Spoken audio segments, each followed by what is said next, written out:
Depression कोई प्राकृतिक बीमारी नहीं है, ये आपकी ज़िंदगी में घटिया लोगों का दिया हुआ तोहफा है। अपनी सोच को बदल लो, व्यस्त रहो ताकि तुम्हें उदास होने का वक्त ही न मिले।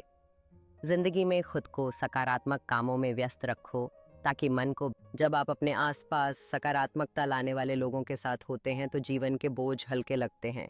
ये लोग स्वयं को और दूसरों को प्रेरित करते हैं जिससे एक नई ऊर्जा का संचार होता है। जब आप खुद को ऐसे कामों में लगाते हैं जो आपको खुशी देते हैं तब आप अपने भीतर के दर्द को भुला देते हैं। अपनी खुशियों का स्रोत खोजें और कभी हार न मानें क्योंकि हर नया दिन एक नया अवसर है। आपके संकल्प और मेहनत से ही आपकी ज़िंदगी में बदलाव आएगा। जब आप अपनी ऊर्जा को सकारात्मक दिशा में लगाते हैं तो आपकी ज़िंदगी में एक नई रोशनी आती है।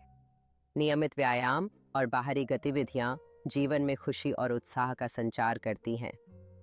अपने विचारों को इस सही दिशा में मोड़ने से आपके अंदर एक अद्भुत बदलाव आएगा जो आपको औरों के लिए भी प्रेरणा स्रोत बना देगा। याद रखें कि आप अपनी सोच से अपनी यातना को भी अपनी प्रेरणा में बदल सकते हैं।